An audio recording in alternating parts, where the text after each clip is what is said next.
Mould cavity की भी videos आपको मिल जाएंगी, ठीक है। सर वो मोल्ड डिजाइनिंग बनी। हाँ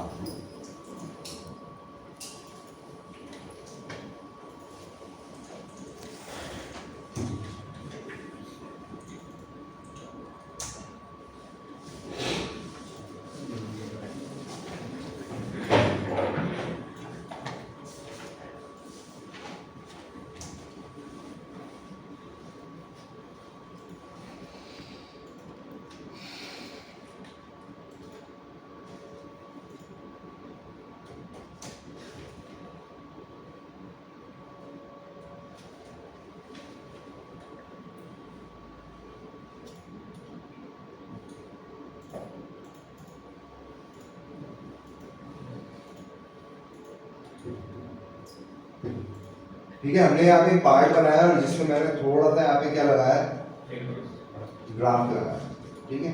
अच्छा, ग्राफ लगाने की वजह क्या है वो मैं आगे बताता हूँ आपको। और हम सिंपली यहाँ पर हम कुछ रेडियस ऐड कर देते हैं।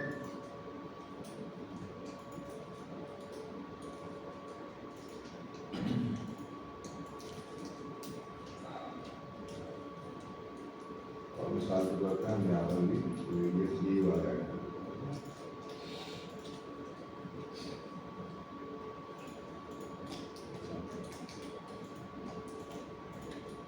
और सिंपली यहाँ से मैं इसको शेड आउट कर देता हूँ और हम कर देते हैं। अब यहाँ पर हमने एक टूल ये सीखना है, जब हम स्प्लिटिंग की बात करते हैं, चाहे हम असेंबली में जाके स्प्लिट करें या हम इसको मोल्ड कैविटी के मॉड्यूल में जाके स्प्लिट करें, यहाँ पर हमने एक फीचर लगाना होता है जिसे हम मोल्ड में, जो मोल्ड मेकर्स हैं उनको बहुत अच्छी तरीके से पता होता है वो क्या होता है, श्रिंकेज फैक्टर हमने ऐड करना होता है, ठीक है। वो मटेरियल के अकॉर्डिंग होता है कि हर मटेरियल कितना श्रिंक आउट होगा, तो वो जितना श्रिंक आउट होगा फिर वो हम ऐड करते हैं। अगर आपको नेट से कोई वैल्यू देख के डालना है तो भी आप वो डाल सकते हैं, लेकिन वो रिस्की है, ठीक है। एक्चुअल में जिस सप्लायर से आप पार्ट का मटेरियल लेंगे मोल्ड के लिए, कास्टिंग के लिए, आप उस प्रिंसिपल से पूछेंगे कि बेसिकली जो आप मटेरियल दे रहे हो इसका मुझे श्रिंकेज रेशियो बताओ, ठीक है। एग्जैक्टली वो बनाएगा सही वैल्यू, क्योंकि नेट पे आप देखेंगे ना तो नेट पे आपको क्या होगा, मिसाल के तौर पे आपको इस तरह की रेंज मिल जाएगी 0.4% से लेकर 1%। अब 1% और 0.4% बड़ी रेंज है बहुत। अगर 0.1% से 0.15% होता तो समझ में आता कि वेरिएशन इतनी ज़्यादा नहीं है, 0.05% की वेरिएशन है, लेकिन ये वेरिएशन बहुत बड़ी है। तो आप जब भी कोई कॉम्प्लिकेटेड काम करेंगे, मोल्ड कैविटी से रिलेटेड काम करेंगे, तो आप बेसिकली जिस कंपनी से पार्ट का मटेरियल परचेज करेंगे, चाहे वो एल्यूमिनियम है या प्लास्टिक का कोई ग्रेड है, तो फिर आप उससे एग्जैक्टली पूछेंगे कि इसका श्रिंकेज रेशियो होगा। एक मटेरियल सर्टिफिकेट होता है जो आप मटेरियल सप्लायर से लेते हैं, मैन्युफैक्चरर से लेते हैं, उसमें तमाम डिटेल्स होती है, उसकी डेंसिटी होती है। लोकल मार्केट से ले लिया उसको तो पता ही नहीं होगा, एग्जैक्टली पता नहीं होगा, ठीक है। तो फिर आपको क्या करना है, अब मैं आपको बताता हूँ, अगर ये ऐसी सिचुएशन हो गई तो अब आप क्या करेंगे, लोकल मार्केट से लेते हैं। अब ऐसी सिचुएशन हो गई तो आप क्या करेंगे, श्रिंकेज तो पता करना, तजर्बा तो आप नहीं कर सकते, वन से एक दफ़ा मशीनिंग हो गई, छोटा हो गया ठीक है, बड़ा हो गया तो हो गया काम। और बाद में छोटे होने में भी क्या है, बहुत परेशानी है।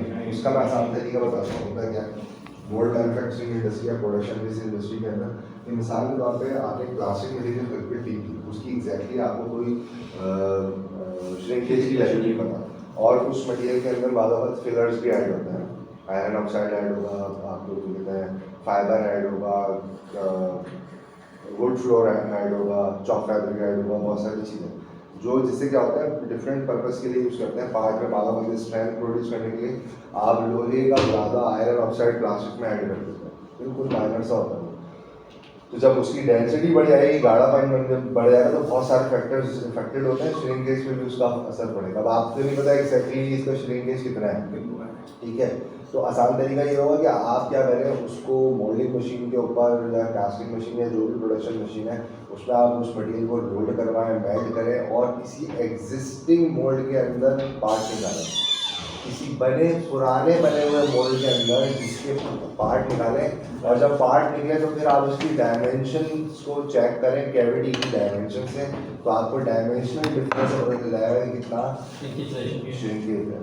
आसान तरीके प्रैक्टिकली आपको चेक करना बने हुए कोई पुराना मोल्ड बना हुआ किसी और पार्ट का बना हुआ उस पर 2-3 शॉट लगवाए, 10, 15, 20, 25 पार्ट निकलवाए और उन 25 पार्ट की डायमेंशंस को कैविटी की डायमेंशन से वेरीफाई करें, वो आपके पास एक डाटा आएगा।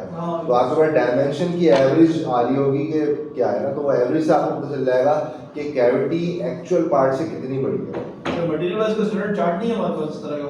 मिल जाते हैं नेट में, लेकिन मैंने आपको बताया ना वो बेसिकली रेंज ऑफ वैल्यू देगा आपको, आपको बोलेगा मिसाल के तौर पे पीपी की जो है वो रेंज मिसाल के तौर पे 0.5 से लेकर 1.5 तक है। तो 0.5 और 1.5 में बड़ा डिफरेंस है ना। आप बोलेंगे मैं कौन सी सेलेक्ट करूँ, ठीक है ना। तो वो श्रिंक गेज की वैल्यू आप कहाँ डालते हैं उसमें, इस पार्ट के अंदर। अच्छा, बाज लोग क्या करते हैं मिसाल के तौर पर यहाँ पे स्केल मॉडल में जाते हैं, ठीक है। स्केल मॉडल से आप क्या कर सकते हैं, पार्ट को स्केल आउट कर सकते हैं, छोटा बड़ा कर सकते हैं या छोटा कर सकते हैं। मिसाल के तौर पर आप यहाँ पे लिखिए 2 लिख के इंटर करेंगे, ठीक है। और अब जाके हम पार्ट की डायमेंशन देखते हैं,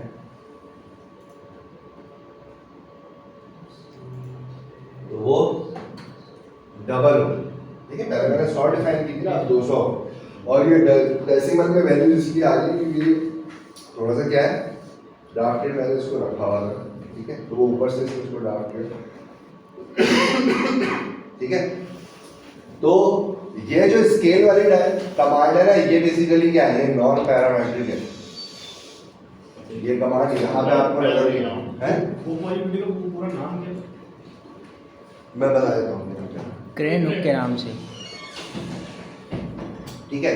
तो स्केल वाली कमांड आप लोगों ने यूज की होगी, जिन लोगों ने नहीं यूज की वो बता दूं कि बेसिकली इसका जो यूज है वो क्या है कि आप मॉडल में जाएंगे, ऑपरेशन में जाएंगे और यहाँ से स्केल मॉडल में चलेंगे, ठीक है।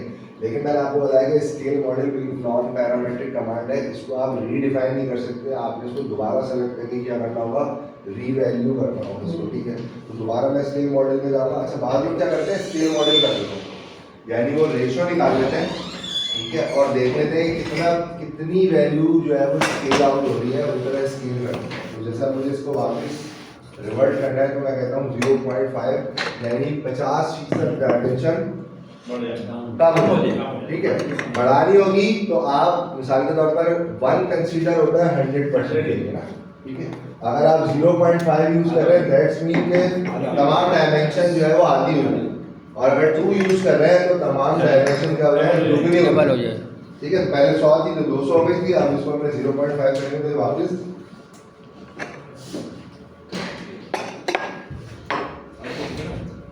ठीक है। तो अगर हम यहाँ से इसको अगेन चेक करते हैं तो ये वापस हमारे पास 100 होता है, ठीक है।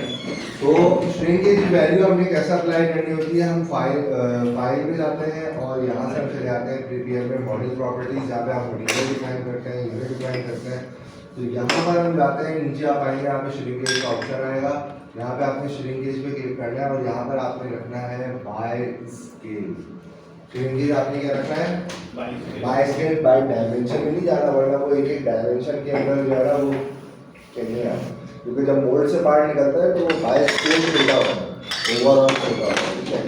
अब यहाँ पर आपने कुछ भी नहीं करना, यहाँ पर आके आपने कोई कोऑर्डिनेट सेलेक्ट कर लेना है। तो मिसाल के तौर पर मेरे पास एक डिफॉल्ट कोऑर्डिनेट आ रहा है, यहाँ पे मैं यहाँ जाता हूँ, इस डिफॉल्ट कोऑर्डिनेट को सेलेक्ट करता हूँ।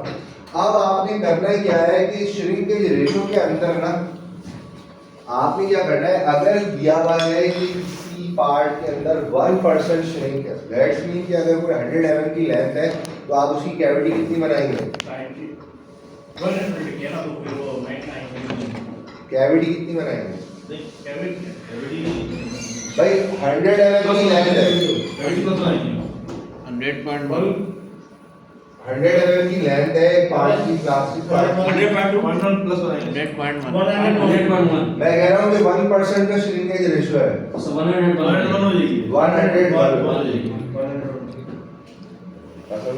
1% श्रिंक होगा पार्ट, तो इसका मतलब है कैविटी कितनी बड़ी बनेगी, 1 मिलीमीटर बड़ी बनेगी, ठीक हो गया, आसान है।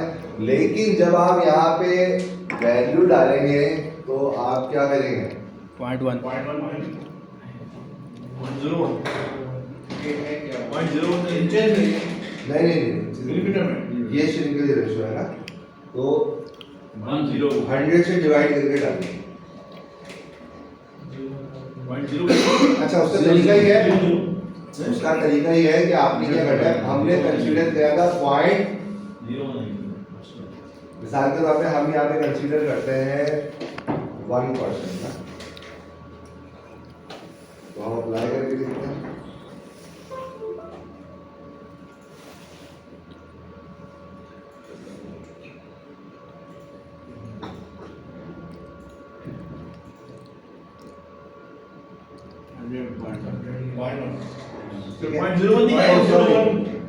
सॉरी हमने यहाँ से, अच्छा इसको मैंने डन कर दिया।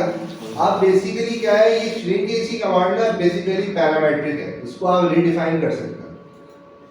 आपने कहा कि जनाब ये मैंने 0.1% कर दिया था, ये हो जाएगा 1% ही, ठीक है। और जनाब हम इसको चेक कर लेते हैं, ठीक है। तो अब आपने करना ही है कि जब भी अगर आप मोल्ड से रिलेटेड, स्प्रेडिंग से रिलेटेड काम कर रहे हैं, तो दो चीजें बड़ी इंपॉर्टेंट होती है, एक होता है ड्राफ्ट एंगल और दूसरा होता है श्रिंकेज रेशो, ठीक है। तो नॉर्मली जो ड्राफ्ट एंगल की रेंज है वो हर पार्ट के अकॉर्डिंग वेरी होती है, लेकिन 0.5 से 1.5 तक का डिग्री आप अप्लाई करते हैं मोल्ड के अंदर।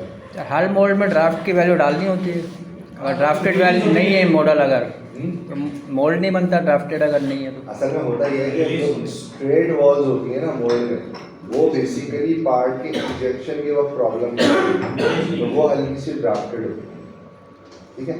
अब होता क्या है कि आप लोगों के पास और पाकिस्तान की ऑटोमोटिव इंडस्ट्री में या मोस्टली केसेस के अंदर हम बेसिकली हमारे पास जो डिज़ाइन हुआ हुआ डाटा आता है पार्ट्स का, वो पाकिस्तानी डिज़ाइन नहीं करते हैं, वो जैपनीज डिज़ाइन कर रहे हैं। आप लोगों के पास जो डाटा आ रहा है वो डिज़ाइन कर रहे हैं, ठीक है।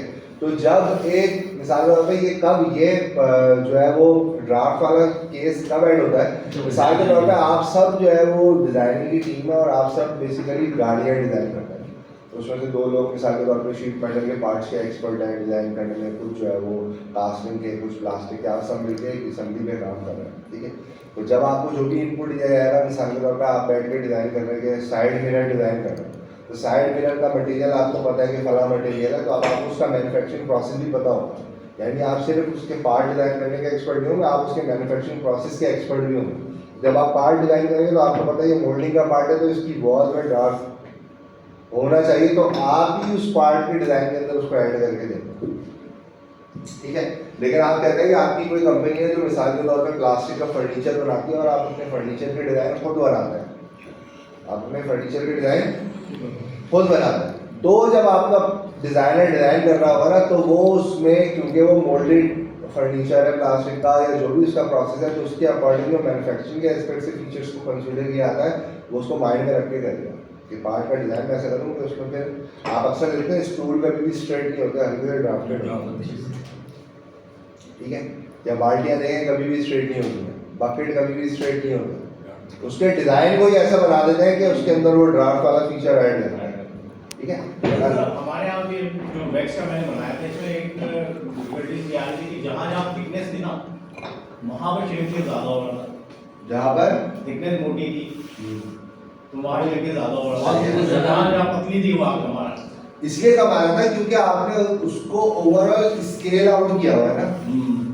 जब आप ओवरऑल स्केल लगाएंगे तो अगर आप उसकी थिकनेस के अकॉर्डिंग रेशो देखेंगे ना, तो रेशो सेम होगा। अच्छा, मतलब एक अब यूं कंसीडर कर लेना कि एक लेंथ है 1000 mm की, एक लेंथ है 100 mm की, एक ही पार्ट के अंदर ये दोनों फीचर है। जब आप 1% लगाएंगे तो 1000 के अंदर कितने मिलीमीटर की एडिशन होगी और 100 mm के अंदर कितने मिलीमीटर की एडिशन, ठीक है।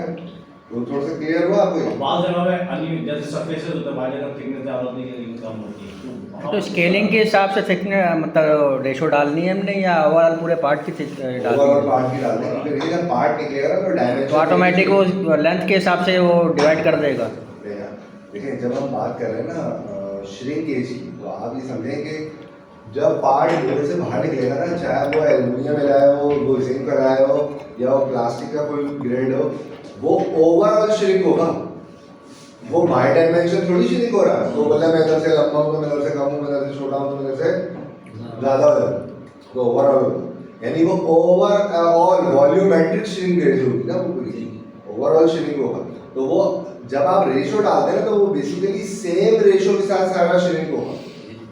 जहाँ पे थिकनेस ज़्यादा है वहाँ पे श्रिंकेज की वैल्यू भी क्या होगी, ज़्यादा होगी। जहाँ थिकनेस कम है वहाँ श्रिंकेज। लेकिन जब आप परसेंटेज कंपेयर करेंगे ना तो सेम होगी। सर ये ड्राफ्ट जो है बेसिकली जो प्लास्टिक मोल्डिंग है उसमें लगता है, उसके भी मोल्ड मोल्ड बता देगा, मोल्ड कैविटी बता हाँ देगा। मोल्ड नहीं, अगर प्रेस की कोई डाई बना रहे हो उसमें तो नहीं लगेगा। प्रेस डिपेंड करता है ऑपरेशन क्या है। मतलब लो मोल्ड में तो नहीं लग पाता, लो मोल्ड में नहीं लगता है, लोड पे लगता है। लो मोल्ड में नहीं लगता है ना उसमें काल लगी वो तो स्प्रेड हो जाता है। बाल्टी रेशियो मोल्ड शीट पैनल के अंदर आपका जो है वो श्रिंकेज नहीं लगेगा, लेकिन उसमें और दूसरे फीचर होते हैं कंसीडरेबल होते हैं। जैसे फॉर्मिंग के अंदर, बेंडिंग के अंदर आप देखते हैं कि स्प्रिंग बैक कितना है। तो शीट मेटल का पढ़ाएंगे थोड़ा कमांड नहीं कमांड शीट पैटर्न सर थोड़ी सी कमांड बता दिएगा। जैसे Yeah. हमने एक साथ पार्ट बनाया है उसको फ्लैट करना है। एयर पर जाती है। यही फॉर्मूला था तो चमचे चम्मच नहीं बनाना। नहीं चम्मच क्या, इसका शीट मेटल का मॉडल यूज करते हैं।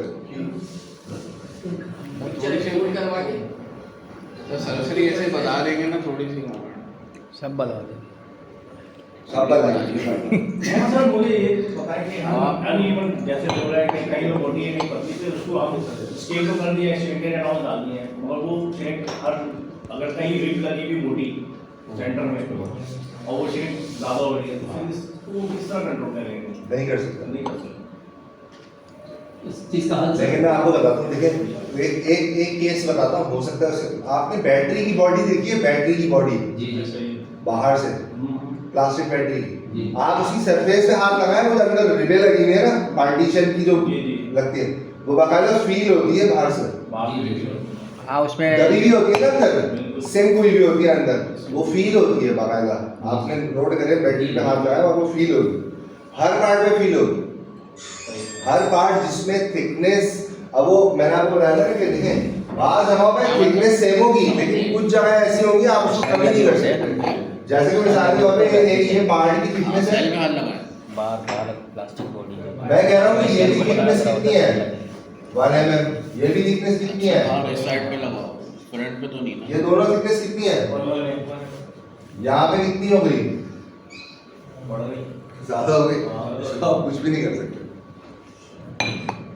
ये अब क्या होगा जब मोल्डिंग होगी ना, यानी ये मैं कह रहा हूँ कि आउटर सरफेस है, जब मोल्डिंग होगी ना तो बेसिकली होगा कि ये हल्का सा ना यहाँ पे डैम्पर आएगा। जैसे आप कहते हैं ना कि वो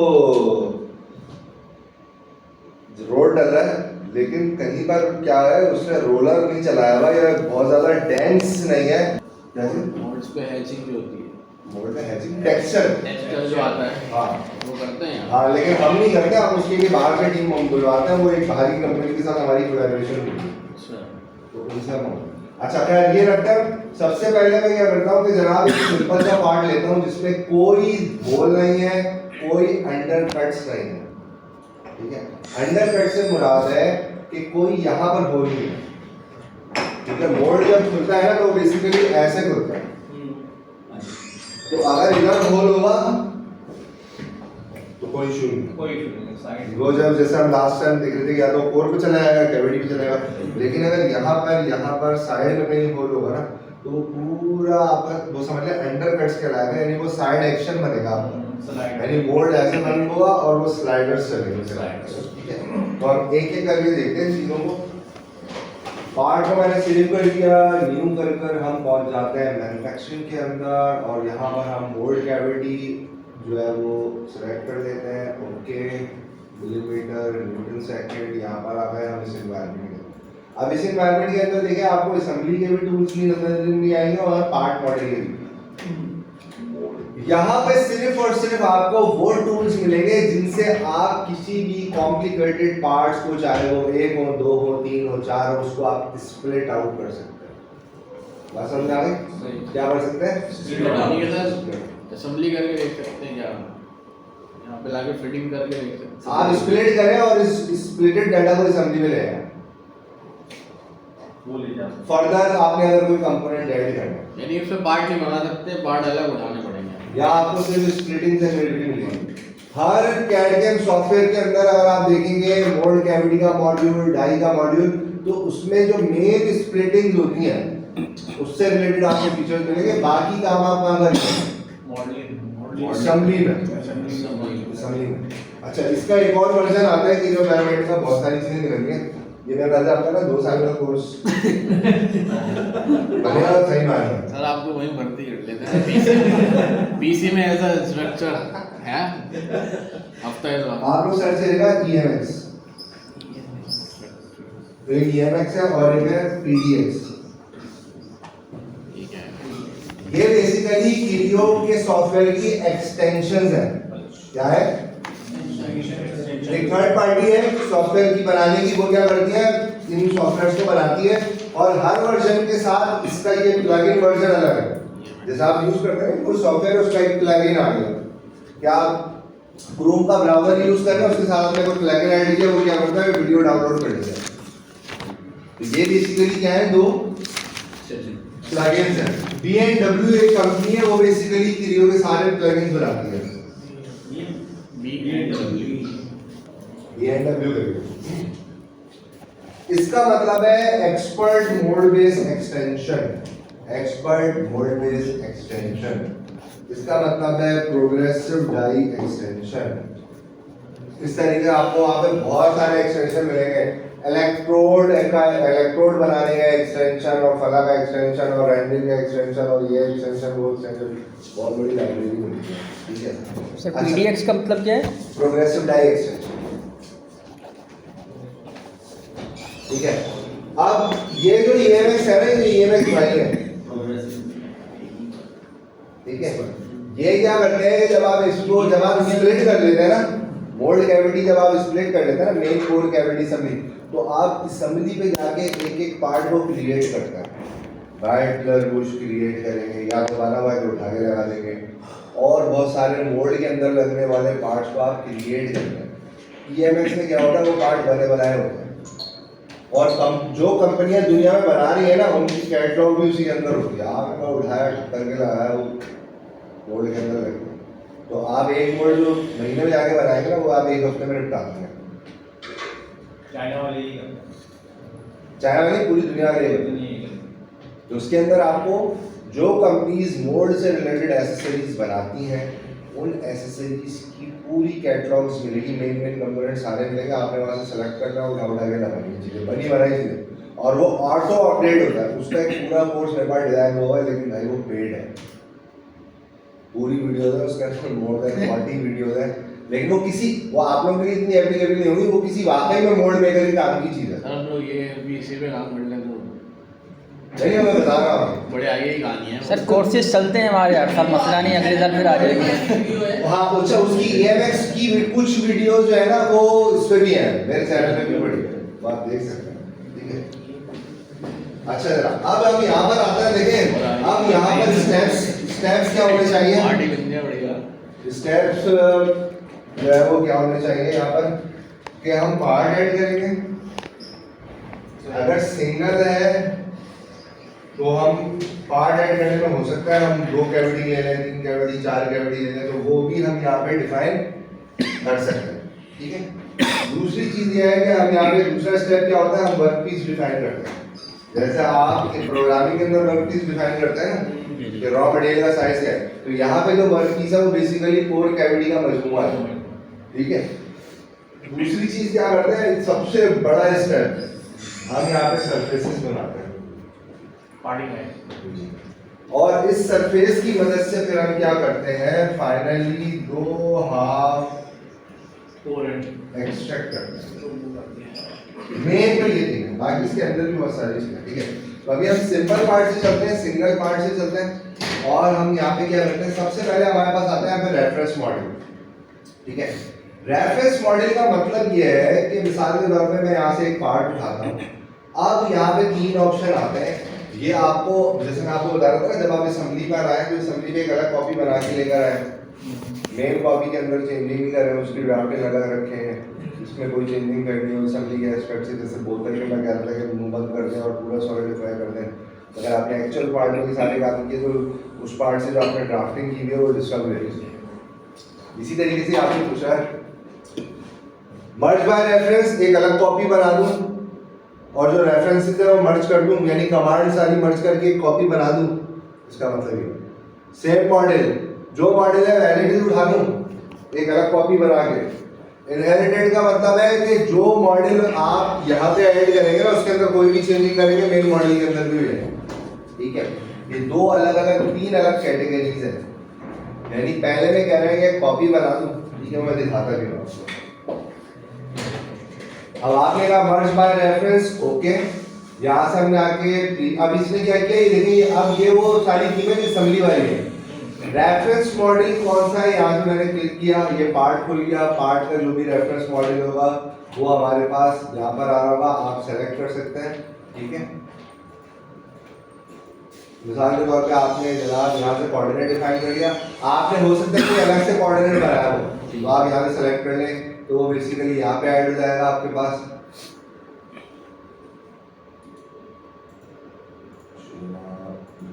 ठीक है, और इसी तरीके से मोड का लेआउट है, यहाँ से अगर मोड में आप ये मोड का जो डिफॉल्ट कोऑर्डिनेट है इसको सेलेक्ट करें, इसको सेलेक्ट करें। ठीक है, या अलग से कोई बना हुआ है तो उसको सेलेक्ट करें। तो जब आप प्रीव्यू करेंगे तो अभी हमारा जो है वो प्रीव्यू किस पे हुआ हुआ है, सिंगल।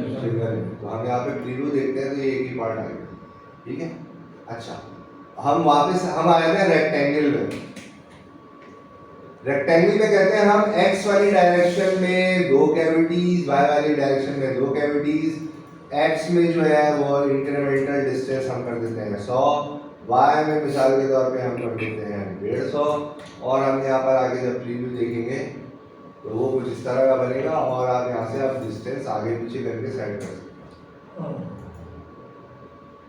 ठीक हो गया, आसान है, कोई मुश्किल तो नहीं है। अच्छा, अब इसमें एक्स सिमेट्रिक वाई सिमेट्रिक जो है ये बेसिकली मैं आपको बताऊंगा कि बाद में जब हम मोड बनाते हैं तो मोड के लिए आप लेआउट के अंदर कुछ सेटिंग्स ऐसी होती है जो आप मिरर करते हैं, और कुछ सेटिंग होती है जिसमें आप मिरर नहीं करते, उसमें आप डिफरेंट ओरिएंटेशन करते हैं, तो ये उसकी कंट्रोलिंग है। और इसी तरीके से अगर आप सर्कुलर पे आएंगे तो ये कह रहा है भाई 4 कैविटीज बन जाए, रेडियस कितना है, सेंटर से सेंटर डिस्टेंस तक रेडियस कितना है, लेट्स सपोज हम कह देते हैं जनाब 200 है, स्टार्ट एंगल 0 है, 4 कैविटी है तो 90 है, तो ये इसने ऐसे बना दिया। आपने जनाब यहाँ पर आपका 6 कैविटी हो गई और ये ऐसे हो गई। बात समझ में आ रहा है? मिसाल के तौर पर यहाँ पे कह देते हैं जनाब स्टार्ट एंगल 10 डिग्री, तो बेसिकली यहाँ से 10 डिग्री से स्टार्ट हो रहा है और आगे हो रहा है। यानी इस तरह की बेसिक कंट्रोलिंग है जो आसान है, कोई इतनी मुश्किल नहीं। वेरिएबल में मैं आपको बताऊंगा कि इसमें आप अपनी मर्जी से बहुत सारी चीज़ें चेंज कर सकते हैं। ये एक वीडियो है, उसका टास्क है, जब वो आपको प्रैक्टिस करवाऊंगा तो वहाँ से आप देखिएगा। तो फिलहाल अभी हम क्या करते हैं, हम बेसिकली सिंगल कर देते हैं और हम प्रीव्यू करते हैं। तो हुआ क्या कि पार्ट के अंदर जो अब देखें, पार्ट जब मैंने मर्ज बाय रेफरेंस किया ना तो ये कमांड्स नहीं आती, बात समझ आ रही है? यानी लिंक खत्म हो गया इसका। कितने लोगों को समझ में नहीं आई होगी? सर ज्योमेट्री खत्म। सर इससे पहले जो बात आपने बताई सिंगल से वेरिएबल तक, एक स्टेप इसका इस्तेमाल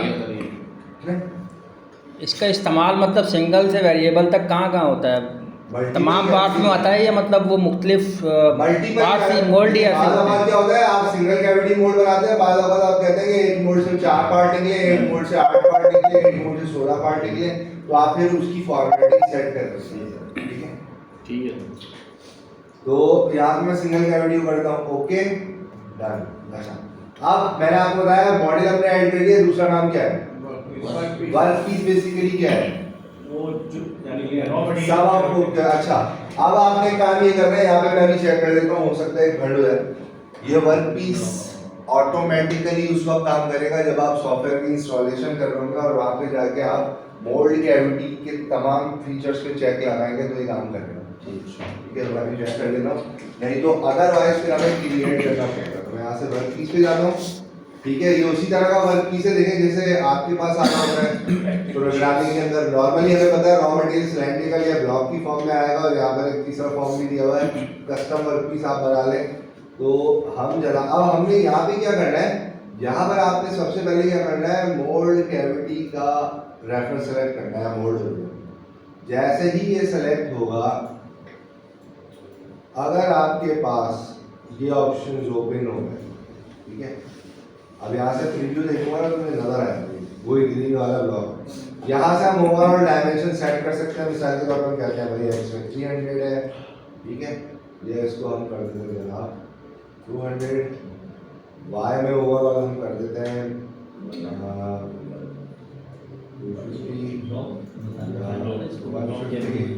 ठीक है।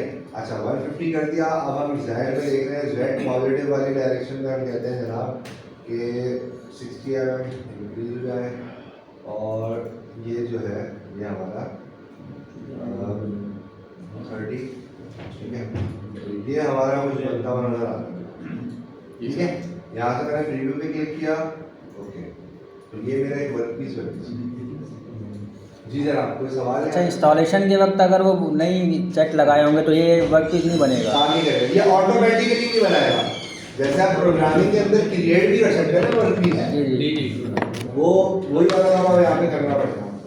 वरना हमें ये ऑटोमेटिकली चाहिए होता है कि ब्लॉक की फॉर्म में, स्लाइडिंग फॉर्म में। ठीक है सर, ये आप क्या कैविटी कोर अलग अलग निकालते हैं?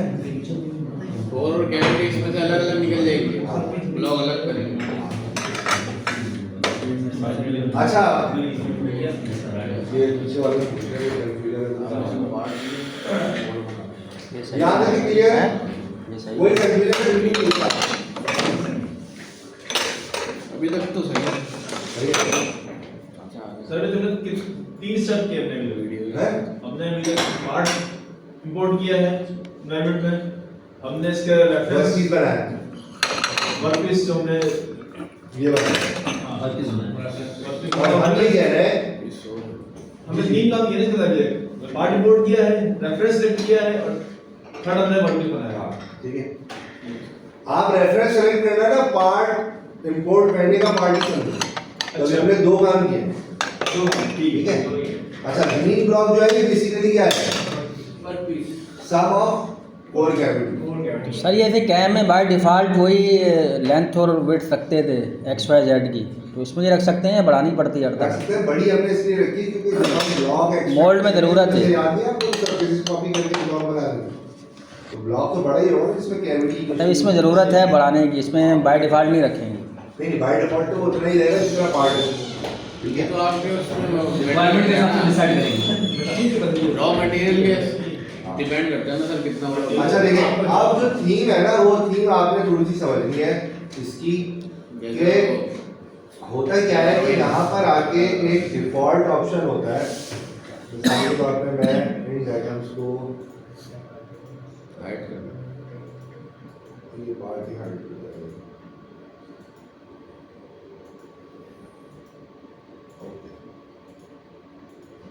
हमने क्या करना है, देखिए इसकी थीम होना आपने समझना है कि हमने क्या करना है। हमने इस पार्ट को इस ब्लॉक में से 2 हिस्सों में निकालना है और कटी की शेप आ जाए। ठीक है, अब लॉजिकली हमने क्या करना है कि ऐसी सरफेसेस लगा के इस ग्रीन ब्लॉक को इस पार्ट के रेफरेंस से सेपरेट आउट करना है। अब वो सरफेस आप किसी भी मेथड से लगाएं, मैंने आपको एक बिग पिक्चर बताया कि हम बेसिकली सरफेसिंग करेंगे और हर उस जगह पे सरफेस लगाएंगे जहां से ये पार्ट क्या हो, ये ग्रीन वाला ब्लॉक 2 हिस्सों में डिवाइड हो जाए, यानी सरफेस और पार्ट को मिला के 2 सेपरेट वो बन जाए, एंटिटीज बन जाए। ठीक है, तो अगर आप इसको गौर करें तो अभी तो बहुत आसान है कि आपको समझ में आ रहा है कि मिसाल के तौर पर, अच्छा यहाँ पर एक सिल्वर कर्व का ऑप्शन आता है, ये मैं आपको बताऊंगा, ये बाद औकात ऑटो कर्व जनरेट कर देता है। ठीक है, लेकिन फिलहाल हम इस पे काम नहीं करेंगे, अभी हम जाएंगे यहाँ पे, हम देखते हैं कि यहाँ पर हमारे पास पार्टिंग सरफेस का ऑप्शन है, यहाँ पर हमारे पास जो है वो रेफरेंस पार्ट कट आउट का, और यहाँ से मोड, यानी ये कह रहे हैं पहले सरफेसेस बना लो, ठीक है। अच्छा एक और चीज़, मैं उसके बाद जो है वो ब्लॉक्स निकाल लो और उन ब्लॉक्स को सॉलिडिफाई करो, जो हमने असेंबली में काम कर रहे थे, याद है आपको, ठीक है। अब यहाँ पे देखेंगे कि जो पुल डायरेक्शन आपको नजर आ रही है ना, ये बेसिकली बता रहा है कि मोल्ड किस डायरेक्शन में खुलेगा, ठीक है। इसको आप चेंज भी कर सकते हैं, मिसाल के तौर पर आपने ये रख दिया, ठीक है, तो अब ये डायरेक्शन बन जाएगी पुल डायरेक्शन, और इसको मैंने यहाँ पे सेट कर दिया, और ये बेसिकली नॉन पैरामेट्रिक है। अच्छा अब हम आते हैं मिसाल के तौर पर, हम यहाँ से कहते हैं, अच्छा देखिए यहाँ पर आपको एक और ऑप्शन मिलता है कि आप यहाँ पे श्रिंकेज लगा सकते हैं, लेकिन हम वहीं से मॉडल में लगा के हैं। तो इट्स अप टू यू कि आप मॉडल में लगा के रखें या यहाँ पे लगा के लगाएं। बेहतर क्या होता है? पार्ट में लगा के लगाओ, बेहतर ये है कि आप इधर आगे लाएं इधर आगे लगे। यहाँ पे लगा। हाँ सही। ताकि आपकी मेन कॉपी डिस्टर्ब हो, डिस्टर्ब। या तो उसकी भी 2 कॉपी बनाएं, एक एक्चुअल पार्ट और एक विद श्रिंकेज पार्ट, हाँ तो कॉपी कर लेंगे, और वो यहाँ पर जब उठाए तो फिर श्रिंकेज वाला पार्ट उठाए। तरीकेकार यही है, इस ऑप्शन पे जाके श्रिंकेज हाँ तरीकेकार वही वाला है सारा, श्रिंकेज स्केल फैक्टर ये देखो वही है, ठीक है, जो हम वहाँ पे कर रहे हैं, ठीक है। अब हम कहते हैं कि जनाब हम अगर यहाँ से पार्टिंग सरफेस में जाते हैं तो यहाँ पे हमारे पास एक मॉड्यूल ओपन होता है जो कि सरफेस बनाने के लिए हम यूज कर सकते हैं। कुछ हमें एडिशनल कमांड नजर आ रही है यहाँ पे, fill loop, shut off, boundary, इस तरह की चीजें, स्कर्ट सरफेस, ये आपको नजर आ रही है, जिसकी मदद से हम क्या कर सकते हैं, हमने सरफेसेस बनानी है, ठीक है। अच्छा इसमें से बहुत सारी चीजें, ये जितनी भी कमांड यहाँ पे सॉलिड मॉडलिंग की सारी सरफेस बनाने के लिए यूज होती है, ये आपने याद रखना है। यहाँ पे सॉलिड कुछ भी नहीं बनेगा, सरफेस ही बनेगा, ठीक है। अच्छा अब हम कहते हैं कि पार्ट इतना सिंपलेस्ट है कि अगर मैं फिल की कमांड लूँ और मैं इस फेस को सेलेक्ट करूँ और यहाँ पे जाके हम आइडेंटिफाई करें कि एक हमने क्योंकि फ्लैट फेस बनाना है और उसके बीच में सरफेस लग जाएगी, तो हमने बाउंड्री सेलेक्ट कर ली और उसके बाद हमने यहाँ से पार्ट की बाउंड्री सेलेक्ट करेंगे तो क्या होगा, बीच में जैसे फिल की कमांड हमने अप्लाई की थी ना, ठीक है। तो ये इस एक सरफेस की मदद से अगर आप गौर करें, ओके ठीक है। अच्छा जब भी आप यहाँ से कोई कमांड अप्लाई करेंगे ना, तो इस वक्त आप पार्टिंग सरफेस का सेक्शन ओपन पाएंगे। जब आप इसको ओपन कर दे यस कर देंगे, चेक लगा देंगे, तो अब क्या होगा, आप इस कमांड से बाहर आ। अब 2 ऑप्शन है, राइट क्लिक करेंगे तो अगर आपने कमांड की एडिट डेफिनेशन में जा रहे हैं तो सिंपल आपने इसको सिलेक्ट करना है, और अगर आप चाह रहे हैं कि दोबारा आप उस सेक्शन के अंदर चले जाएं तो आपने यहाँ से रीडिफाइन पार्टिंग सरफेस में जाएंगे तो एनवायरनमेंट आ जाएगा। बात समझ आ गई? अब अगर हम यहाँ पे गौर करें तो हम कह सकते हैं कि ग्रीन वाला पोर्शन इस पार्ट और इस सरफेस के रेफरेंस से क्या हो गया है, तकरीबन 2 हिस्सों में डिवाइड हो गया। बात समझ आ रहा है? यानी अगर हम देखें तो यहाँ पे हमें ये सरफेस और ये पार्ट मिलकर इस ग्रीन वाले डब्बे को पूरा 2 हिस्सों में क्या कर रही है, सेपरेट कर रही है ना। मतलब कहीं पर भी कोई ऐसी चीज नहीं है जो अगर हम इधर से देखें तो इधर आ जाए, हमें या तो पार्ट मिलेगा या सरफेस मिलेगा। तो इसका मतलब है कि हमने बेसिक काम कर लिया। अच्छा जब आप ये काम कर लेते हैं तो उसके बाद आप क्या करते हैं, यानी आपने क्या किया, जितनी भी कमांड्स की मदद से आपने सरफेसेस बना ली थी बना ली, यानी आपने इतना काम कर दिया कि अब आपको पता है कि ये 2 हिस्सों में, ठीक है। अब आपने क्या करना है, रेफरेंस पार्ट कटआउट पे जाना है, तो ये क्या करेगा, ऑटोमेटिकली इसने वर्क बॉडी उठाई है और रेफरेंस पार्ट, ठीक है।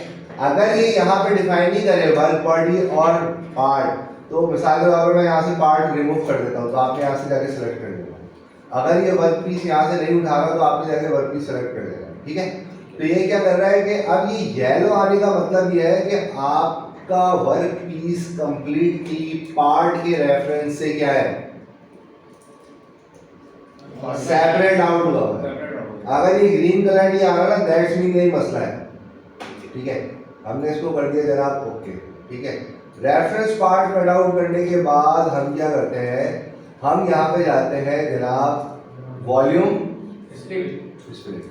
वॉल्यूम स्प्लिट में जाके अब आपने क्या करना होता है, यहाँ पर ये रेफरेंस पार्ट कटआउट जो हमने क्रिएट किया था वर्क पीस और पार्ट को सेलेक्ट करके, अब वॉल्यूम स्प्लिट के अंदर हम क्या करते हैं, मोल्ड वॉल्यूम यानी इसको सेलेक्ट करते हैं और जो भी हमने यहाँ पे पार्टिंग सरफेस बनाई हुई है उनको हम सेलेक्ट कर देते हैं, जैसे कि ये अभी एक ही है, ठीक है। तो जैसे ही ये येलो हो गया दैट्स मीन आपका प्रोसीजर कंप्लीट हो गया। अब आपने क्या करना है, आइसलैंड में आना है और आपने कहना है मिसाल के तौर पर जनाब हम कहते हैं कि आइसलैंड 1 जो है, मिसाल में मैं इसको कहता हूँ फर्स्ट वॉल्यूम को मिसाल के तौर पर मैं कह देता हूँ 4 और इसको मैं कह देता हूँ ग्रेविटी इंटर, ठीक है।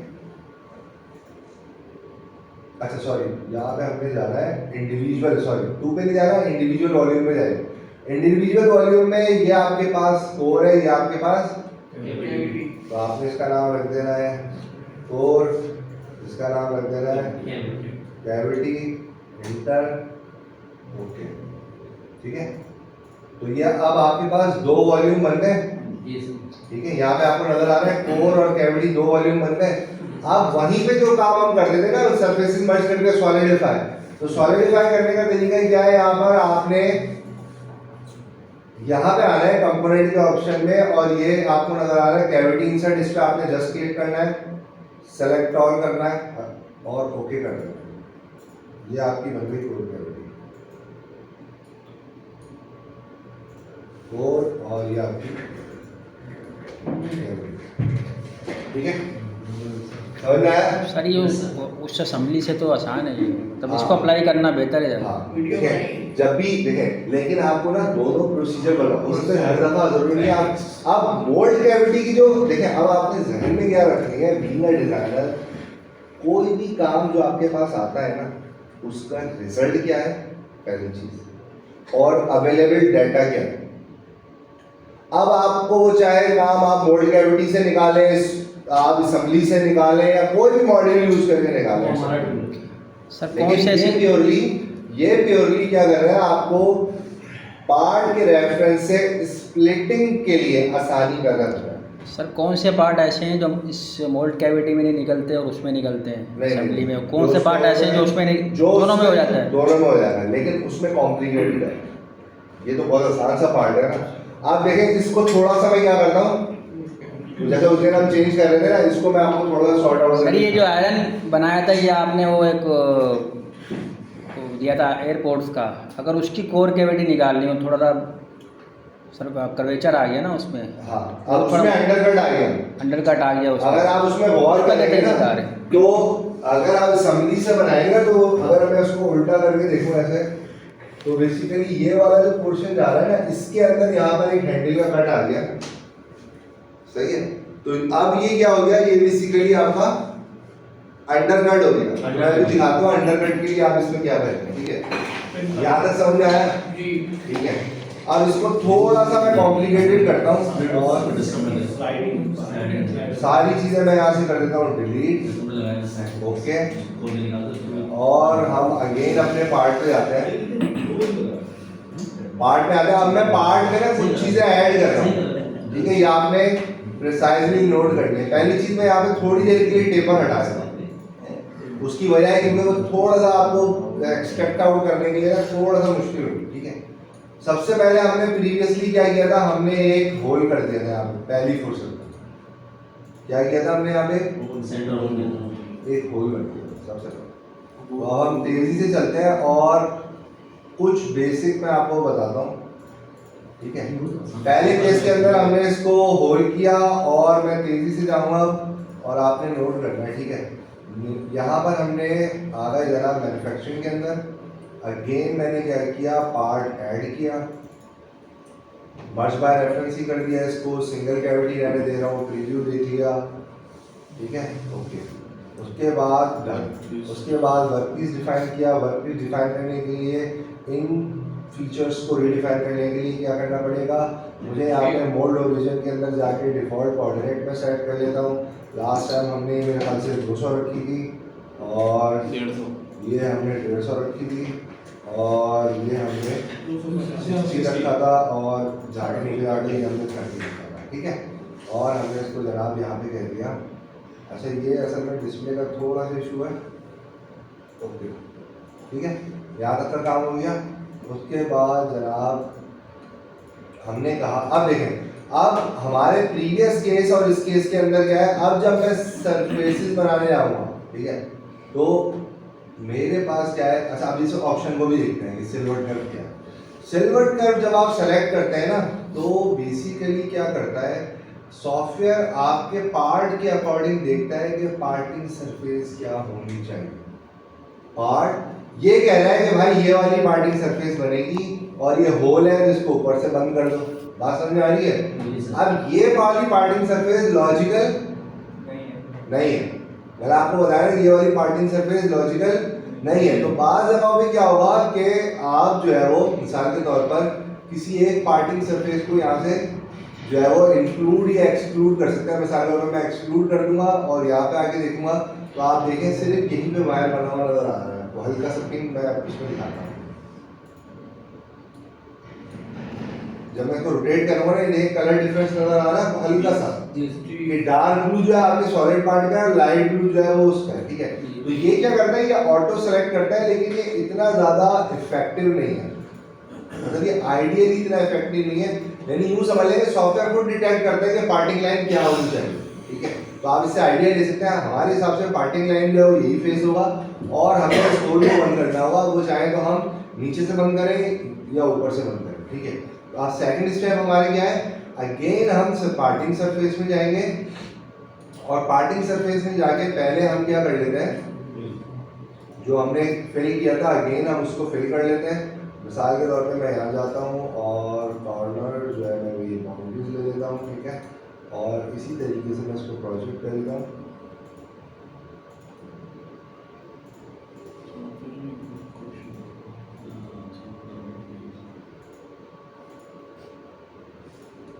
ठीक है। अच्छा ये सरफेस हमारी बन गई, ठीक है। तो यहाँ तक समझ आ गया। अब हमने ये क्या करना है, होल फिल करना फिल करना है, ठीक है। थोड़ी देर के लिए मैं यहाँ पे क्या कर रहा हूँ कि इस वर्क पीस को कर देता हूँ हाई, ठीक है। अच्छा अब यहाँ पे अगर आप देखेंगे तो बेसिकली ये जो फिल लूप की कमांड है ये क्या करती है कि जब आप इसको सेलेक्ट करते हैं, ठीक है, तो ये फिल कर देगी। अच्छा ये तो फ्लैट है ना, कहीं पर अगर ये कर्वेचर में भी होगा तो ये फिल कर देगा उसको।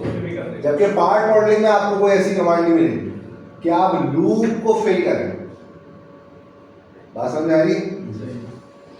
ये फ्लैट वाला काम मैं फिल से भी कर सकता था, ठीक है। लेकिन ये जो फिल लूप की कमांड है ना, मिसाल के तौर पर कोई होल होता है जो इधर होगा,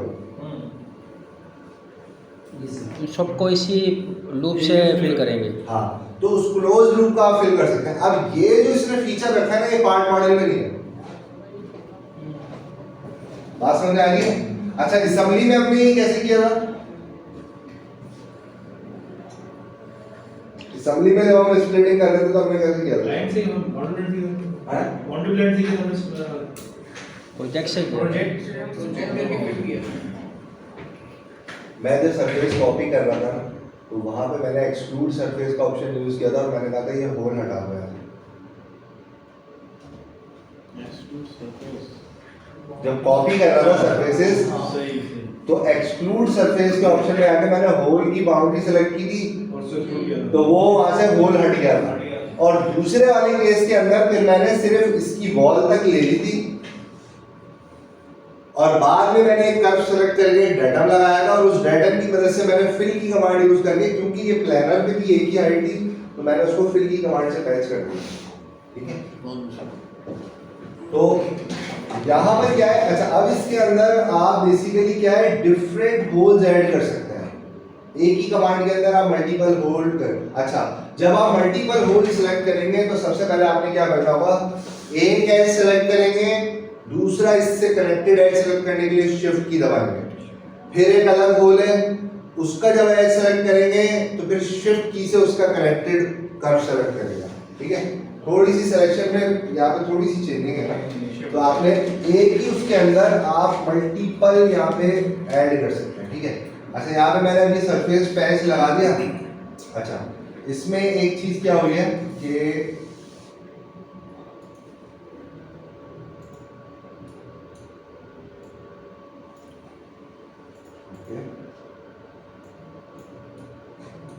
ये सरफेस इसकी मैं डेफिनेशन में चला रहा हूँ।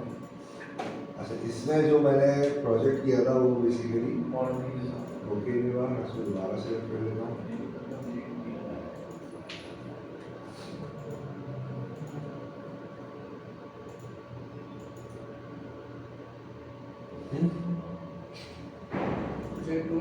पीछे से वो अनसेलेक्ट हुई नहीं, वो बेसिकली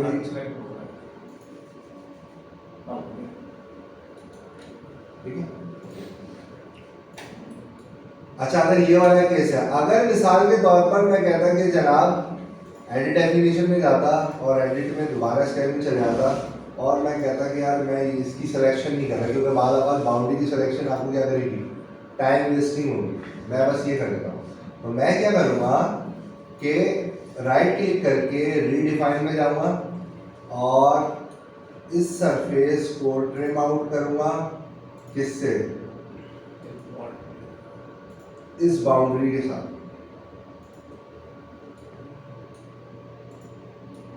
ठीक हो गया? तो यहाँ पे आप सरफेस की एडिटिंग वाला सारा काम कर सकते हैं, क्रिएट करना, एडिट करना, ठीक है। तो जनाब हमने इसको ट्रिम कर लिया। अब ट्रिम की कमांड भी यहाँ पे हमारे पास ऐड हो गई है। ओके, मैं अगेन यहाँ पे जो है इसको अनहाइड करता हूँ। अब देखिए हमने क्या करना होता है, जब हम सरफेस से सेपरेट आउट कर लेते हैं ना, और आप डैम श्योर है, उसके बाद आपने रेफरेंस पार्ट कट आउट में जाना है। ये ऑटोमेटिकली क्या उठा लेगा, वर्क पीस उठाएगा और बॉडी पार्ट उठा लेगा। येलो कलर शो कर रहा होगा कि प्रोसेस जो है वो स्मूथली चल रहा है। जब रेफरेंस पार्ट कट आउट आपका सक्सेसफुली हो जाएगा तो आपने यहाँ से वॉल्यूम स्प्लिट में जाना है। आपने यहाँ पे जाके जो है वो क्या सेलेक्ट करना है, ये रेफरेंस पार्ट कट आउट और स्प्लिट सरफेस के अंदर जाके अब आपने, पहले हमने एक की थी, अब हम दोनों करेंगे। जैसे ही दो सेलेक्ट होंगी, ये देखें ऑरेंज कलर आपको बता देगा कि प्रोसीजर आपका सही जा रहा है, इंडिविजुअल वॉल्यूम में आ रहा है। आइसलैंड में जाके आप अपने प्यारे प्यारे से इसके नाम रख दें and then click on okay. उसके बाद चुन्नू मुन्नू जो भी रखना है वो रख दें। उसके बाद आप जैसे ही यहाँ पर आएंगे तो यहाँ पर इंसर्ट कैविटी के ऑप्शन पे क्लिक करेंगे, सेलेक्ट ऑल करेंगे, ओके कर देंगे, तो यहाँ पर स्प्लिट आउट हो जाएगा। ठीक है, क्लियर? समझ में आ गया आप करके? समझ में आया? कोई मसला मसाइल तो नहीं है? प्रैक्टिस करेंगे। एक और काम करते हैं, फिर आपको समझ में आएगा। अंडरकट जो बता रहे सर। हाँ, एक और काम कर लेते हैं, फिर आपकी बात समझ में आएगी। ठीक है। अच्छा, मिसाल के तौर पर मैं कहता हूँ कि इस पार्ट के अंदर हम कैसे हैं, एक्चुअली सर यहाँ पे रेडियस वीडियो बनाई ली उसने। अच्छा हाँ, ये मेरे नजदीक है। अच्छा, कुछ स्प्लिटिंग की वीडियो ना चैनल पे भी डली है, अच्छा, वो मैं भी दिखा दूँगा। ठीक है, बाद में टेंशन नहीं लेनी। अच्छा अच्छा, अब हम एक और सिनेरियो क्रिएट कर रहे हैं। देखें, हम कह रहे हैं कि जनाब एक विंडो, जैसे अक्सर हम देखते हैं प्लास्टिक के इलेक्ट्रिक के बॉक्सेस होते हैं, डिफरेंट तरह के पार्ट होते हैं, उसमें यहाँ पे कोई खांचा बना हुआ है। ठीक है, ओके, रिमूव, ठीक हो गया। एक और काम करने लगाऊंगा, ठीक है, बल्कि चले पहले एक एक करके देखते हैं।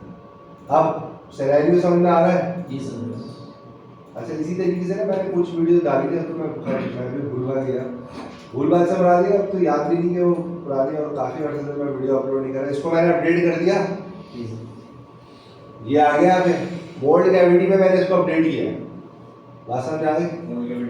ठीक है, इसको अपडेट किया, फीचर आ गया, वर्क पीस मेरा सही है, ये वाली। अच्छा, अब मैं आपको बताता हूँ, यहाँ पर इन सबको मैं कर देता हूँ डिलीट।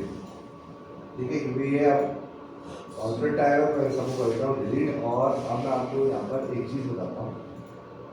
अच्छा, अब जब हम यहाँ पर आते हैं ना, और हमें पता है कि हमारे पार्ट के अंदर जो है वो अंडर पैड है, तो नज़र भी आ रहा है।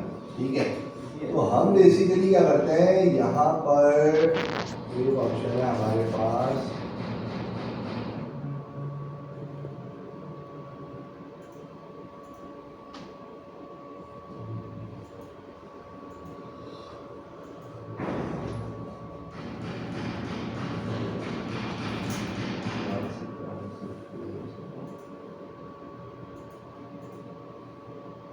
असल में लैपटॉप की स्क्रीन इतनी छोटी आ रही है कि इसमें विजिबल ही नहीं है।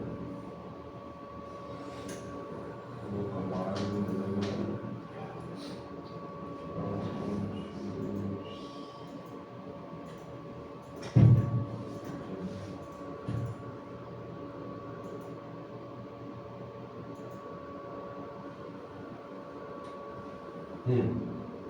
अच्छा देखिए, अब ये तो बहुत विजिबल है ना। बाद वक्त क्या होता है, ये पार्ट इतने कॉम्प्लिकेटेड होंगे कि आपको अंडरकट नजर ही नहीं आएगा। तो आपने क्या करना है, मोल्ड वॉल्यूम में जाना है, ठीक है, और यहाँ पर आके आपने स्लाइडर सर्च करना है, ठीक है।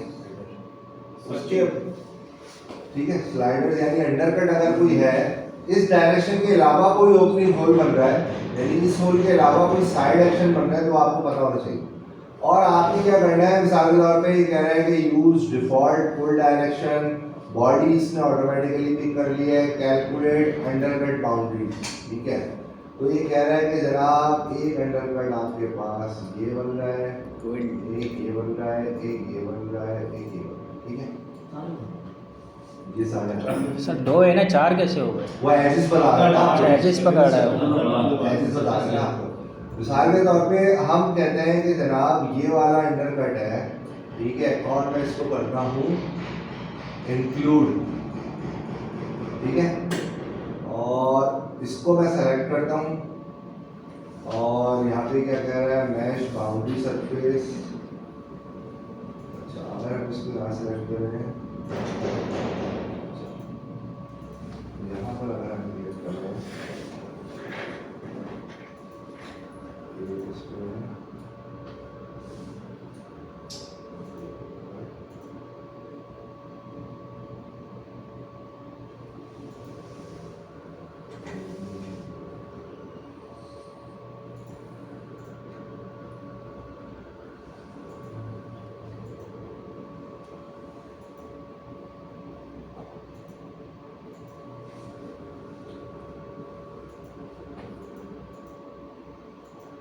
अच्छा, इसमें मैं देखता हूँ एक ऑप्शन होता है जिसमें क्या होता है, ये एक्सट्रैक्ट आउट हो जाता है।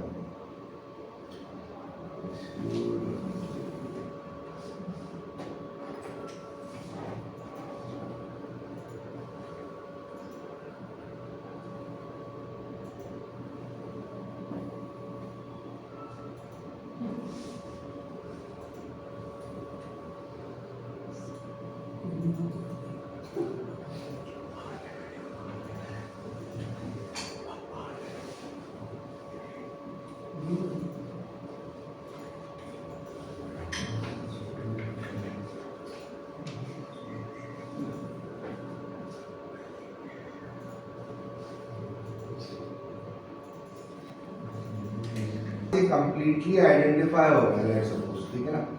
तो हमें अब जब यहाँ जाके सरफेस पार्टिंग सरफेस बनाएंगे, तो अब हमारी पार्टिंग सरफेस क्या होगी, एक तो वही फ्लैट हो जाएगी, दूसरा आपका ये वाला पैच फिल हो जाएगा, तीसरा क्या होगा, जब भी आप यहाँ पर एक्सट्रूड की कमांड सेलेक्ट करेंगे, मिसाल के तौर पर आप कहते हैं लेट्स सपोज ये,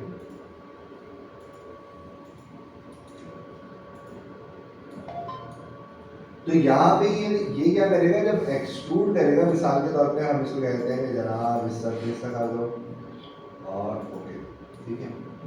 तो ये बेसिकली वॉल्यूम क्रिएट करेगा। अच्छा, इसमें भी ये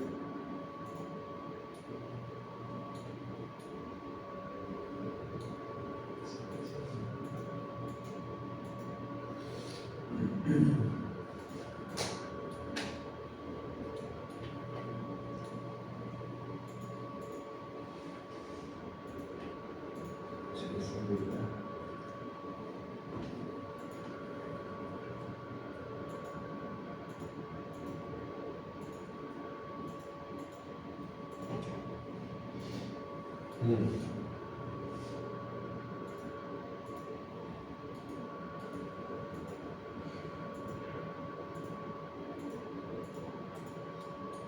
ये जो मैंने सरफेस से बनाया ना, बेसिकली सरफेस से ये यहाँ पर जो हमारे पास वॉल्यूम की कमांड है ना, ये इससे क्या होगा, जब आप कोई चीज एक्सट्रैक्ट आउट करेंगे ना या इस पे बनाएंगे मोल्ड वॉल्यूम के ऑप्शन में, यानी कि जब आप एक्सट्रूड की कमांड यूज करेंगे तो ये बेसिकली एक बल्क बॉक्स बनाएगा, लेकिन वो होगा क्या, फील होगा, सरफेस। वो क्या होगा, सरफेसिंग है सर है? ये मतलब सॉलिड नहीं है ये सरफेसिंग। हाँ सॉलिड, ये कलर भी इसका बता रहा है ना आपको। यानी अगर मैं इसको ऐसे कर दूं तो अब आप देखेंगे ये आपको सरफेस नजर आ रहा है, और अगर पार्ट को आप हाइड करेंगे तो ये बेसिकली क्या होगा, अंदर से होलो है, क्लोज है, इसके अंदर सारे काम हो रहे हैं, यानी मर्ज वर्ज सब हुआ करेंगे। ठीक है, तो ये हम कब बनाते हैं, जब हमें कोई एडिशनल चीजें या कुछ एडिशनल वॉल्यूम्स यहाँ पे आपको चाहिए होते हैं, खास तौर पे स्लाइडर लिफ्टर। अच्छा, अब मिसाल के तौर पे इसमें देखें एक इम्पॉर्टेंट चीज क्या है कि मैं इसी की राइट क्लिक करके रीडिफाइन में चले जाता हूँ और मैं कहता हूँ कि जो मेरा वॉल्यूम है वो बेसिकली क्या है, मैं एक्सट्रूड करता हूँ और इसी फेस को सिलेक्ट करता हूँ, और यहाँ से हम मिसाल के तौर पर कुछ इस तरह का एक सर्किल क्रिएट करता हूँ जस्ट फॉर अंडरस्टैंडिंग। ठीक है, मिसाल के तौर पर हमने एक सर्किल क्रिएट किया और इस सर्किल को मैंने इस फेस तक के एक्सट्रूड कर दिया। ठीक है, अच्छा ओके, जब मैं करूँगा तो देखें अब होगा क्या कि ये इसी का ही पार्ट बन गया। यानी अभी सरफेस मॉडल के अंदर क्या हो रहा है कि आप बंद सरफेस रही है, लेकिन जो पीछे इसकी मेथोडोलॉजी है वो सॉलिड मॉडल वाली चल रही है। ऑटोमेटिक मर्ज करता है। पार्ट मॉडल के अंदर अगर मैं कोई सरफेस एक्सट्रूड करता तो एक तो वो क्लोज नहीं होती, और अगर क्लोज नहीं होती तो अगर मैंने ये पूरा डब्बा अलग बनाया है और ये पूरा एक सिलेंड्रिकल प्रोफाइल अलग बनाई है सरफेस मॉडलिंग की कमांड से, जो कि दोनों तरफ से क्या है, बंद है, तो भी मुझे इन दोनों को मर्ज करके इसकी जो आपस में इंटरसेक्ट हो रही है सरफेस उसको हटाना पड़ता है। लेकिन यहाँ पे बेसिकली क्या होगा, जब आप मोल्ड वॉल्यूम का जो भी कमांड यूज करेंगे और वो किसी सॉलिड फीचर में से होता हुआ जाएगा तो वो एक ही फीचर बन जाएगा, लेकिन वो सॉलिड नहीं होगा, लेकिन आपस में मर्ज जरूर होगा। तो थोड़ी सी आपको आसानी समझ में आ रही है, थोड़ा सा आसान समझ में आ रहा है कि इसमें थोड़ा सा आपके लिए वो मोल्ड के एस्पेक्ट से कुछ चीज़ें फेवरेबल है। जैसे अब मिसाल के तौर पर मैं एक और चीज़ इसमें आपको दिखाता हूँ कि मैंने इसको ओके कर दिया। यहाँ से हम ये जो हमने सर्किल वाला बनाया है इसको अब मैं क्या कर देता हूँ, रिमूव। ठीक है, और रिमूव में जाके ओके करता हूँ तो देखें ये इसने सरफेस को रिमूव भी किया है और क्या कर दिया, मर्ज भी कर मर्ज भी किया। आया समझ में? अच्छा, अब हम ये करने लगे थे कि हम कह रहे थे कि जनाब यहाँ पर, खैर इसको मैं डिलीट कर देता हूँ। ओके, और हम कहते हैं कि जनाब यहाँ पर हमारे पास ये पार्ट, ये वाली पार्ट सरफेस में डिलीट कर देता हूँ। ओके, दोबारा से हम बना लेते हैं।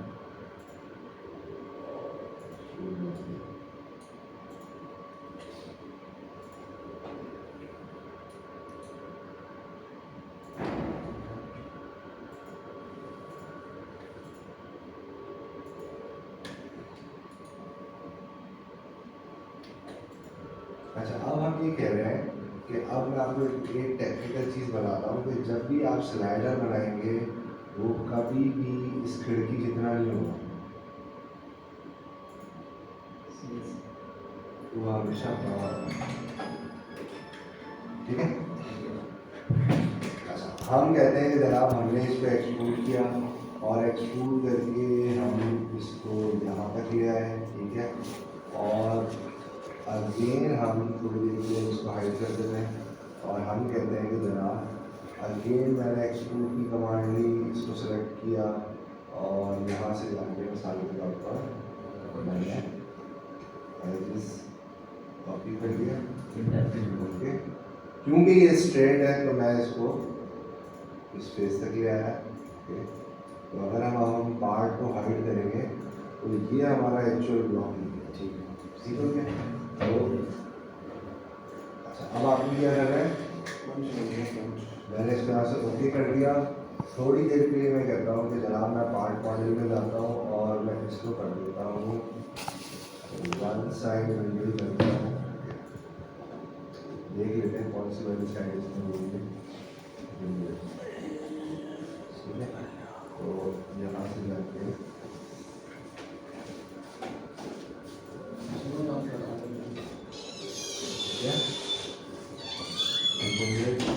ठीक है। तो अब हम कह रहे हैं कि एक तरफ हमारे बेसिकली साइड एक्शन है और दूसरी तरफ जो है वो हमारे पास क्या है,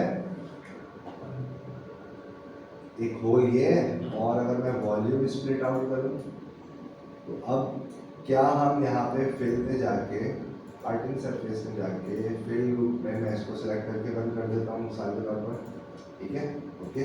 और दूसरी कमांड हमने कौन सी इस्तेमाल की थी, दूसरी कमांड हमने फिल की यूज की थी। और हम यहाँ से इसको रिमूव कर देता हूँ, ये फेस हमने सेलेक्ट किया था और हम यहाँ पे स्केच पे आए थे। और अब हमने अब यहाँ से स्टेप आउट होने की क्या है, दो डिफरेंट मेथड है। एक ये था हमारा और दूसरा हमारा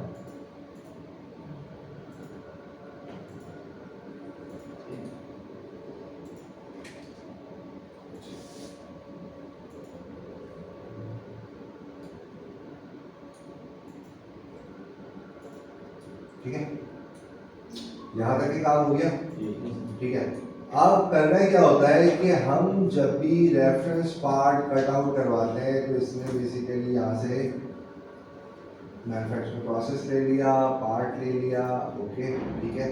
अच्छा, उसके बाद अगेन हम क्या करते थे, स्प्लिट वॉल्यूम में जाते थे और हम कहते थे कि जनाब ये हमारा वॉल्यूम है और स्प्लिट सरफेस के अंदर हम इसको भी लेते थे, इसको भी लेते थे। क्या इसको ले सकते हैं, तो अभी हम यहाँ पे देखते हैं। तो यहाँ पर अब हमारे पास ये ऑप्शन नहीं आ रहा, ठीक है। तो हम क्या करते हैं कि इसको बेसिकली सबट्रैक्ट करवाते हैं सेकंड स्टेप में। यानी अगर मैं इसको यहाँ से हटा दूँ और मैं इंडिविजुअल आइसलैंड जो है वो, अच्छा यहाँ पर हमारे पास एक कोई दिया भाई और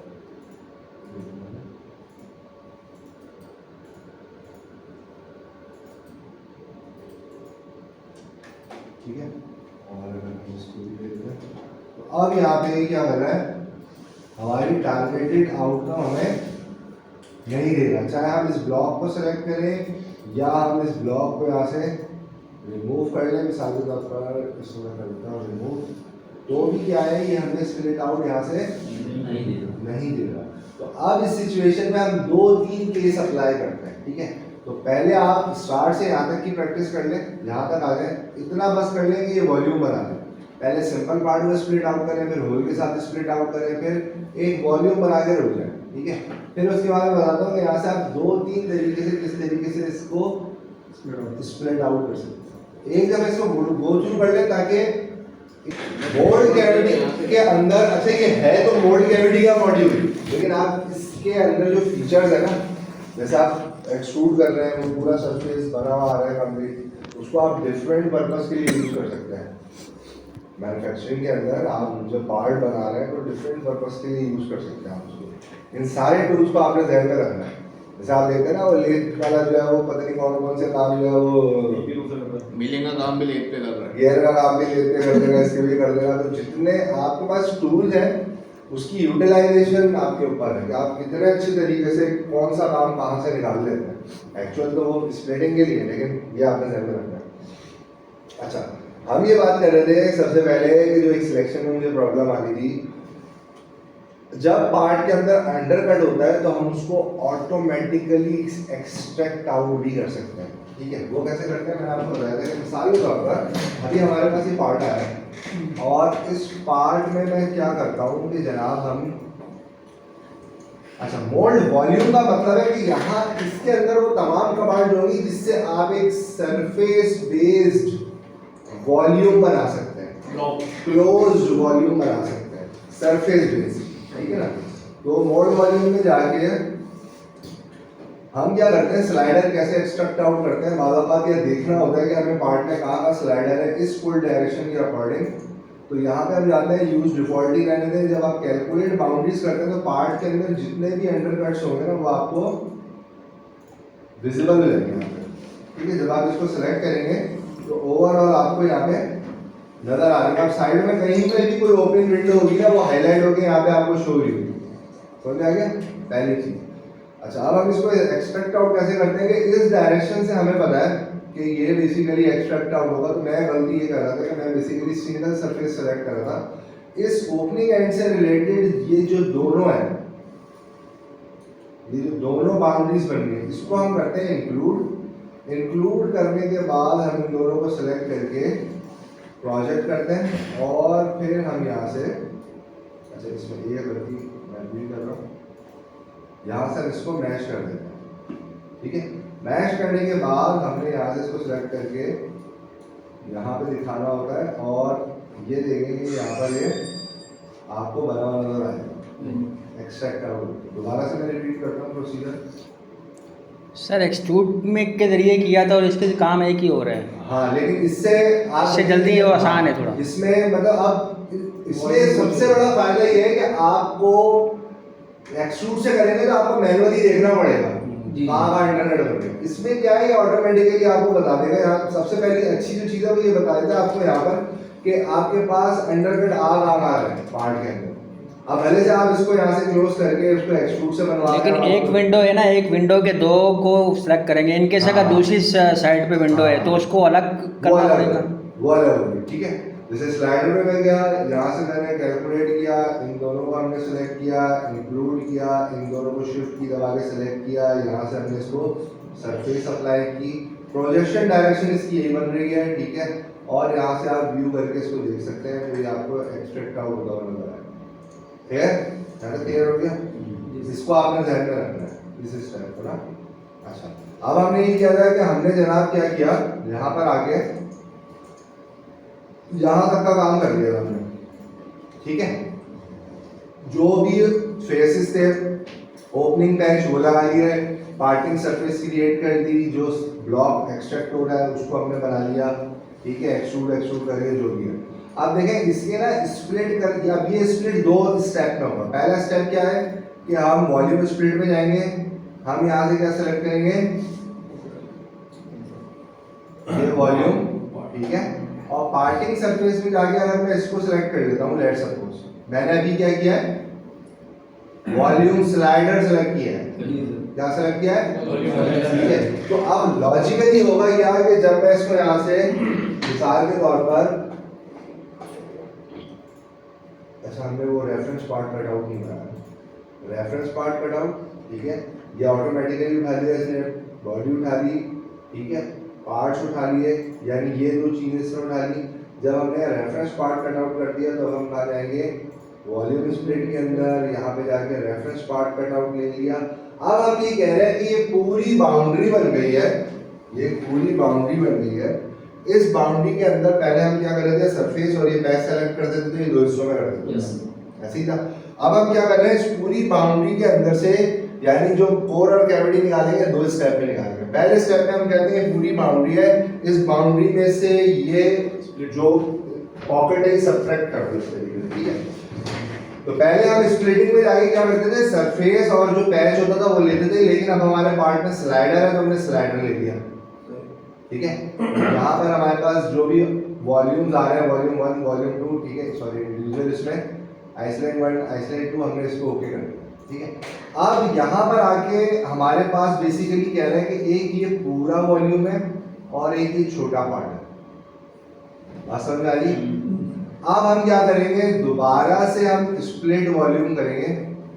हम अब रेफरेंस पार्ट कट आउट नहीं लेंगे, हम क्या लेंगे, ये वाला ओवरऑल वॉल्यूम जिसमें से ये पॉकेट सब्ट्रैक्ट हो चुका है, ठीक है। और स्प्लिट सरफेस में जाके हम क्या करेंगे, मिसाल के तौर पर हम ये सरफेस और ये सरफेस ले लेंगे, ठीक है। तो अब हमारे पास अगेन इंडिविजुअल वॉल्यूम्स में आएंगे। मिसाल के तौर पे ये हमारा कोर आ गया और अब ये हमारी कैविटी देखें कटी हुई आ रही है। कटी हुई क्यों आ रही है? क्योंकि हमने इस पूरे वॉल्यूम में से पहले ये छोटा वाला पोर्शन कट कर दिया था। यस बात समझ में आ रही है? तो मिसाल के तौर पे मैं इसको रीनेम कर देता हूँ ताकि समझना आसान हो। मिसाल के तौर पे इसको बस एक स्टेप समझ लें आपका ऐड हो गया ना। इसको कर दिया हमने कोर और ये हो गया कैविटी। अच्छा, अब जब यहाँ पे कितने वॉल्यूम बन गए? चार। एक हमारा कोर कैविटी है, दूसरा हमारा जो ओवरऑल था वो है जो कि अब कट हो गया, और तीसरा हमारा क्या है? ये स्लाइडर है। तो अब हम सिर्फ आइसलैंड 2 को सॉलिड करेंगे, कोर को सॉलिड करेंगे और कैविटी को सॉलिड करेंगे, ठीक है। तो यहाँ पे जब हम जाएंगे तो अब यहाँ पे क्या होगा कि हमारा कोर प्लस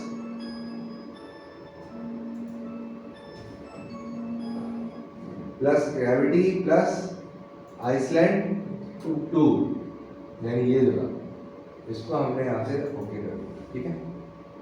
और यहाँ पर अगर मैं कैविटी को खोल के देखूँ तो ये सॉलिडिफाई हो चुका है। अब आप ये देखें, अब ये पूरा एक पार्ट मॉडल है। अब आप जब इसको सेव करेंगे तो अब आप इसके अंदर माउंटिंग के लिए होल्स कर सकते हैं, डॉवल कर सकते हैं, सारे काम कर सकते हैं। बात समझ आ रही? इसी तरीके से हम दोबारा आते हैं कोर पर। कोर को मैं सेपरेटली ओपन करता हूँ, तो आप इस पर सारे काम कर सकते हैं। मतलब इसमें सॉलिड की जितनी भी कमांड है वो अप्लाई करके इसको फाइनलाइज कर सकते हैं। इसमें रेडियस लगा रहा है, इसमें चैम्फर लगा रहा है, वो सारे काम आप कर सकते हैं, ठीक है।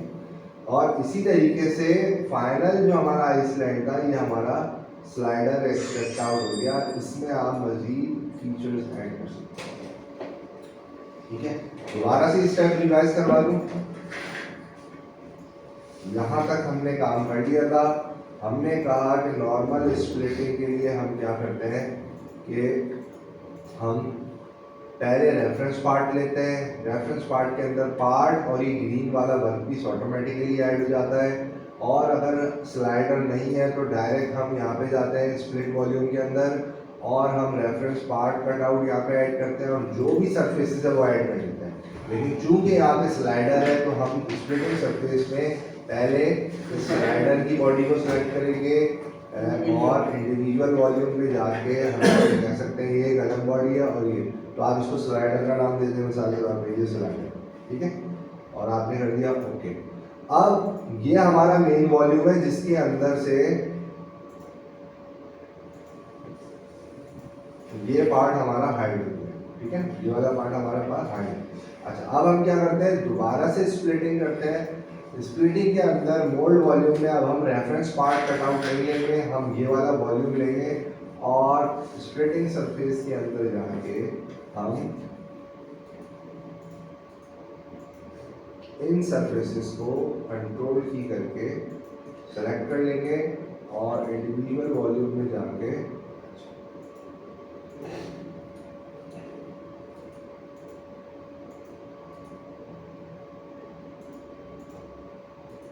ये सरफेस और कंट्रोल दबा के ये सरफेस, ये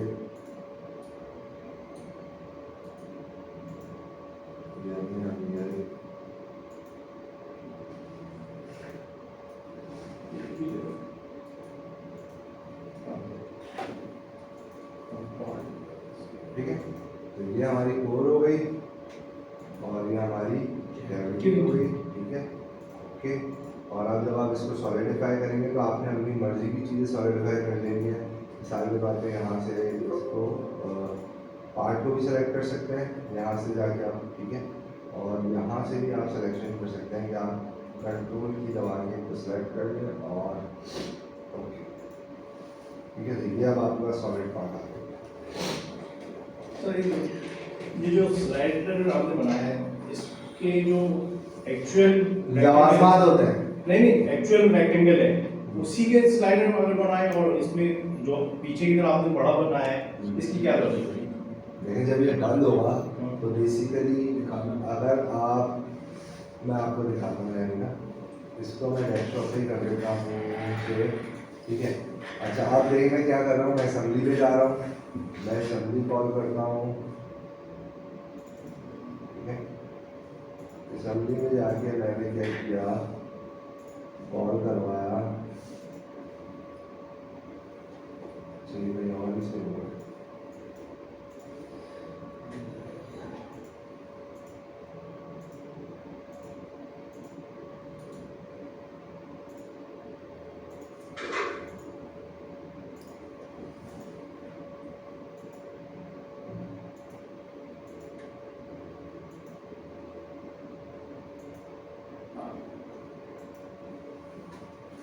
अच्छा फिर ये सारे यहाँ पे पार्ट्स नहीं आए।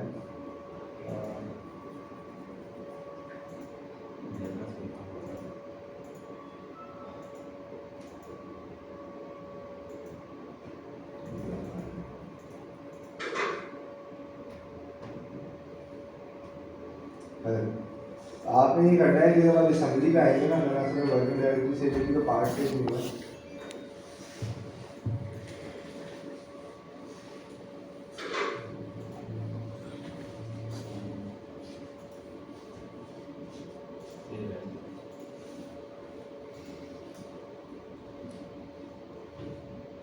सर सेव हुआ है डेस्कटॉप पे? से हुआ पार्ट्स भी नहीं आ रहे।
ठीक है। और तीसरा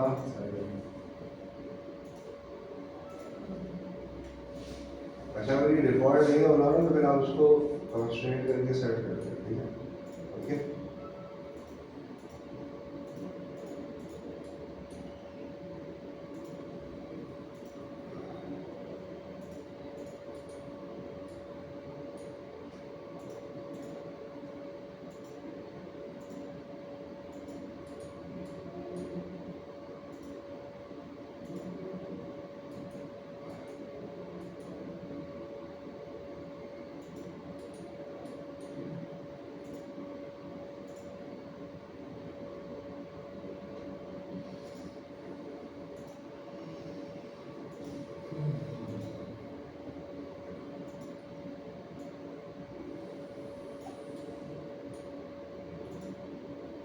देखिए ये स्पेस क्रिएट होगा तो जब मटेरियल फिल होगा और ये स्लाइडर पीछे होगा तो ये पार्ट इजेक्ट आउट होगा। आया समझ आपको? जी नहीं, मतलब ये कहने का मकसद ये है कि सर ये इस तरह ही हम कर सकते थे, जिस तरह कर रहे हैं तो इसका इंप्रेशन नहीं आएगा पार्ट पे। आएगा ठीक, लेकिन खाली आप कैसे निकालेंगे? खाली रेक्टेंगल निकल नहीं सकता सर, मतलब जैसे पिन होती है, पिन जाती है डायरेक्ट। मैन्युफैक्चरिंग के एस्पेक्ट से आप उसको देखेंगे ना हाँ। तो अब होगा क्या कि बाद आप इसका पूरा फेस लेना पड़ेगा। ठीक है, पेन भी आप ले सकते हैं, लेकिन अब करना क्या पड़ेगा कि आपको मिसाल के तौर पर जो आपका कैविटी ब्लॉक है ना, ये आपका कैविटी ब्लॉक है ना, ठीक है, यहाँ पे होल करना पड़ेगा, ऐसे ही होल करना पड़ेगा। क्या ये पूरा बंद रहेगा सॉलिड? आप इधर से मशीनिंग करेंगे, पहला सवाल ये।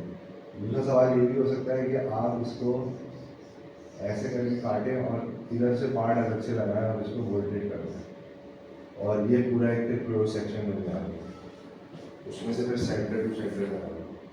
ठीक है, समझ में आ रहा है?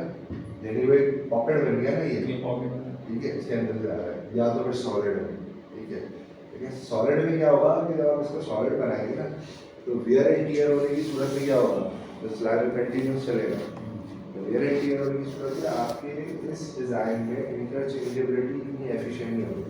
इसमें ठीक है, हो सकता है कि आप इसको फोर्स से खोल के निकालें या सेट कर सकें, डिपेंड करता है कि क्या ड्यूरेशन यहाँ पे पार्टिंग जब स्लाइडर आएगा तो हेयर लाइन आएगी इसके लिए।